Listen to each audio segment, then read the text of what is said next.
হ্যাঁ রে ইরা, বাড়ি ফিরবি না? অনেক রাত হয়েছে কিন্তু। তুমি আমায় তাড়িয়ে দিচ্ছ ভালো মা? তা নয় রে, আমি বলছিলাম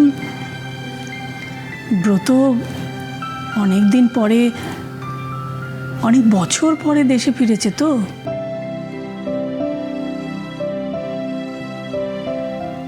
এখন ওকে একটু সময় দিবি না?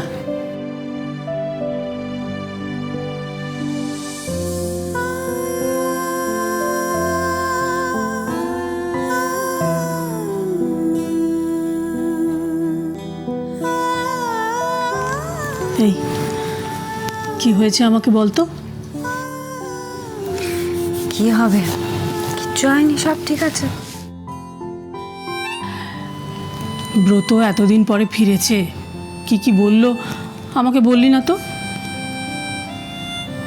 কিছুই তো বললো না। সে কি?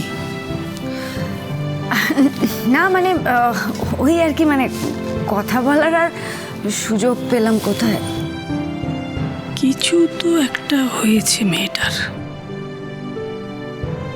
দেখি আমাদেরকে তাকা।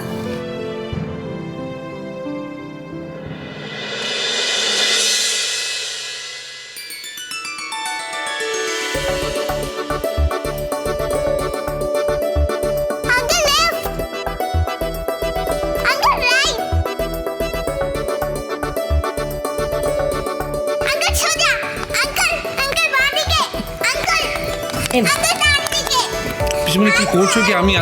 আমাকে এত খাবার খাইও না। আচ্ছা কি আশ্চর্য, একটুখানি খা আর একটুখানি। তুমি না আমার পুরো ডায়েট প্ল্যান চেঞ্জ করে দিলে। আমি রাতে এত খাবার খাই না। এই শোন, তোর এই খাই না খাবো না এই কথাগুলো না আমি আর একদম শুনবো না। আমার কাছে যখন এসেছিস তখন ভালো করে পেট ভর্তি করে খেতে হবে। আচ্ছা একটা কথা কেন বুঝিস না বাবা? তুই তো কাজ করিস, তাহলে ভালো করে খাওয়া দাওয়া না করলে কাজটা করবি কি করে বলতো? আচ্ছা আমি কি বাচ্চা? আমার কাছে তুই এখনো বাচ্চা, বুঝেছিস? আঙ্কেল দুষ্টুমি করো না, খেয়ে না। তাই দেখ দেখ, ও তোকে বড়দের মতো শাসন করছে, বুঝেছিস? পিসমণি এসব করো না, এসবের অভ্যেস ধরিও না। এই জন্যই তো বারবার বলি একটা বিয়ে কর, দেখবি বউ এসে শাসন করে আবার আদর যত্ন করে তোকে খাইয়ে দেবে, তখন আর আমার চিন্তা থাকবে না। আবার মাঝে মাঝে না মনের কথাটা মুখ ফুটে বলতে হয়, নইলে তোর উল্টো দিকে যে মানুষটা আছে সে বুঝবে কি করে তুই তার কথা কতটা ভাবছিস, তোর মনে তার জন্যে কি চলছে। ভালো মা, তুমি তো জানো যে আমি কোনোদিন নিজের জন্য কারোর কাছে কিচ্ছু চাইনি, আজও চাইবো না। আমি না কারোর উপর কিছু চাপিয়ে দিতে পারবো না। চাপিয়ে দিবি কেন এরা? ব্রত তো তোর অধিকার। ভালো মা, আমার এটা মনে হয় বা বলতে পারো আমার বিশ্বাস যে ব্রত আর যাই হোক আমাকে ঠকাবে না, কিন্তু আমি না ওকে নিজে মুখে কিছু বলতে পারবো না। আর তাছাড়া যে তোমাকে সত্যি সত্যি ভালোবাসবে সে তো নিজে থেকেই তোমার মনের কথা বুঝতে পারবে, তাই না? ব্রত তো একসময় সেরকম ভাবেই আমার মনের কথা বুঝতো।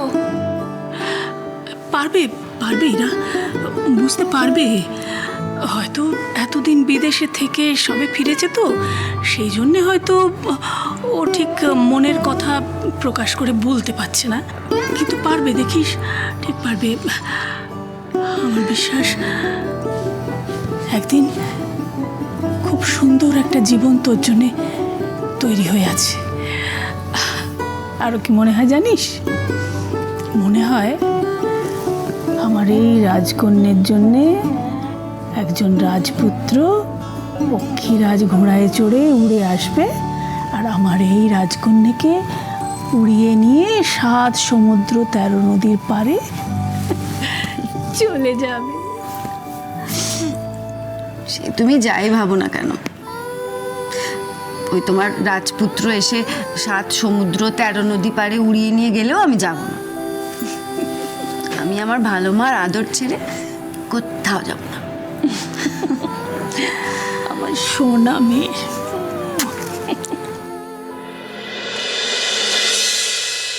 কি গো, ওদের বিষয়টা তো একেবারে জমে উঠেছে দেখছি। একদম। তুমি দেখো, এভাবেই আকাশটা ঠিক পাল্টে যাবে। আকাশের ভেতরে না একটা ছোট বাচ্চা আছে, একটা ভালো মানুষ আছে, ওটা ঠিক ধীরে ধীরে বেরিয়ে আসবে। এবারে শুধু এই কথাগুলো মামুর কানে তুলতে হবে। মামু যাতে এইখানে এসে এই ব্যাপারটা একটু ঘি দিয়ে দেয়, ব্যাস তাহলেই কাজ হয়ে যাবে। এইটা তুমি একদম ঠিক কথা বলেছো। আর যাই হোক, আকাশটা নিশ্চয়ই নিজের বাবার কথা ফেলতে পারবে না। আকাশ ওর বাবাকে, ওর ফ্যামিলিকে খুব ভালোবাসে, মানে ওর ফ্যামিলি অন্তঃপ্রাণ। আমি কি চাই বলো তো, ইরাবতী ওদের ফ্যামিলিতে যাতে যোগ দিতে পারে তার ব্যবস্থাটা করতে। হতে পারে একজন বুনোল আর একজন বাঘা তেঁতুল, কিন্তু ভগবান যেন দুজনকে দুজনের জন্যই বানিয়েছে। একজন আর একজনকে ছাড়া এক পাও চলতে পারে না। তার মানে এখন আমাদের দায়িত্ব হলো ওদের ম্যাচ মেকিংটা করিয়ে দেওয়া, কি তাই তো?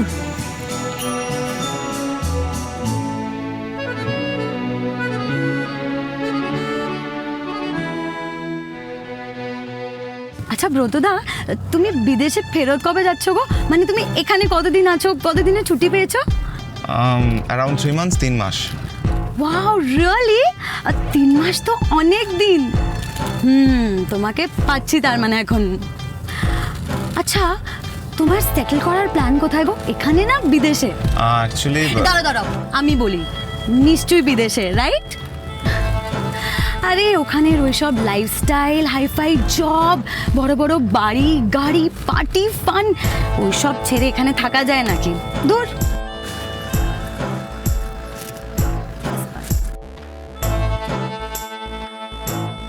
আচ্ছা, তুমি গাড়িটা পার্ক করে ফটাফট চলে এসো, ঠিক আছে? অ্যাকচুয়ালি ঝিলাম, হ্যাঁ, আমার একটু কাজ আছে, আমি আসতে পারবো না। ইম্পসিবল, আমি তোমাকে এখন যেতেই দেব না। আরে আজকে আমার লাইফের এত বড় একটা আনন্দের দিন, তোমাকে আসতেই হবে। এই চলো, এসো এসো এসো এসো। না, একদম না।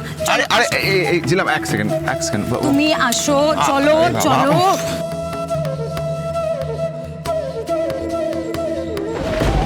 ও দিদ, তুই?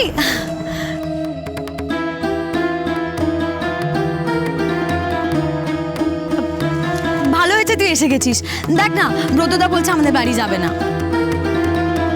আরে আমি কিন্তু তোমাকে ছাড়বো না, তোমাকে আসতেই হবে। দি, তুই বল না ব্রতদাকে।